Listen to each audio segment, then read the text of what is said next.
everybody, welcome back to the channel. I'm Jess with The Crazy Place. Today I'm sharing with you my favorite remedy for poison ivy. Now I am by no means a medical expert or a doctor. This plantain salve has worked for me. It is a all-natural remedy, not only for poison ivy, but for bug bites, skin irritation, anything in that realm. This has seemed to help. I will make sure to link my favorite books down below in the description. I encourage you to get the books, read about it yourself before you go through the trouble of making this and trying it. To get this started, we need three things. I've got a cup of olive oil. I've also got a third of a cup of dried plantain. I collected this 2 days ago, so even though it's dry, it is still fresh. The reason I dry my plantain is because if you have too much moisture in your salve, it would go rancid quicker than if you didn't have moisture in there. So my personal opinion on it, I like to gather the leaves, dry them out, either let them air dry or I put them in the dehydrator. Once they're dried, crush them up, and then you can use them. Now when gathering plantain, you want to make sure you gather them where there has been no chemical exposure or anything that you would not want on the plantain, as you're going to use it kind of as first aid. You will also need a fourth of a cup of beeswax. These are the ingredients you need. We're going to go ahead and go over to the stove, as we're going to use the double boiler method for making this salve. There are several types of methods you can use. Double boiler method. Last time I did this, I made it in the crock pot. And you can also naturally let it infuse by putting the plantain in the oil in a jar with a lid. And for 4 to 6 weeks, let the plantain infuse into the oil. You will have to shake the jar every day or every couple days, but that takes 4 to 6 weeks. The crock pot takes about 8 to 10 hours. Double boiler method can be done within 30 to 60 minutes. When boiling the plantain, you don't want a hard boil. You'll notice the tiny bubbles that are appearing in the oil. That is the most that you want when infusing the oil. It's been an hour that the plantain has been infusing in the oil, and you can tell around the edge how the oil is starting to turn green. That's one of two indicators that the oil is being infused. Color, and then you want to be able to smell the herb.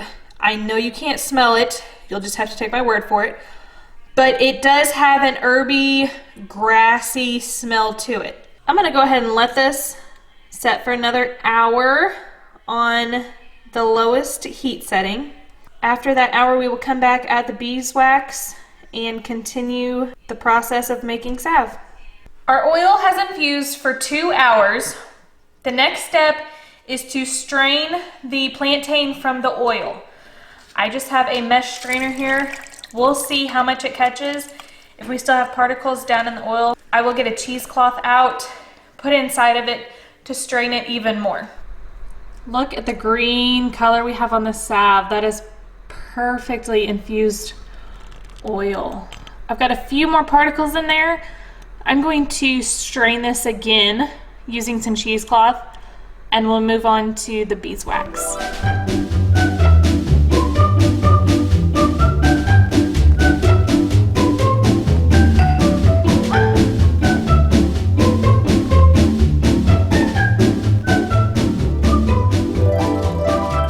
Now that we have our infused oil and our beeswax melted together, we want to check to make sure that it's the right consistency. This is an important step before you put it in the jars, because if it gets too hard, you can always add more oil right now while it's still liquid form. Or if it's too soft, right now would be the time to melt a little bit more beeswax into the mixture. So we're going to take a tablespoon, put it on this plate, put it in the freezer for about a minute, take it out and see what kind of consistency we have. I scraped the little bit of the salve that I had on the plate back into this mixture. So I'm just going to stir it a little bit to remelt that. And we're going to put it into the jars that I have. Now this is about a cup worth. So you could put this into a pint jar, a pint mason jar, really any jar of your preference. Because we like to camp, I prefer to use the half pint jars, the little jelly jars here. Because when we go somewhere, I can take a smaller jar with me instead of the larger jars. I kind of have a little to-go container almost. That's all melted back. Let's go ahead and get these poured into the jars. So I've got 2 jars because we've got about a cup worth. So I'm going to try to equal them out between the jars, and we will have our very own homemade plantain salve. And here we have it, my friends.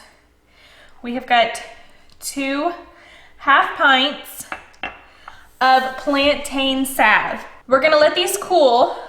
Once they're cool, I'll put a lid on it and store it in container out of sunlight and use it as need be. Now, like I said before, I am not a doctor or a medical professional, but I think you will be surprised at the medicinal benefits that are waiting for you right outside the door. As always, I hope you and your family are doing well. If you like these kind of videos, you thought this tutorial was beneficial, educational, make sure to give it a thumbs up. If you're new, go ahead and hit that subscribe button down below. We would love to have you stick around. And until next time, we will catch you later. Bye.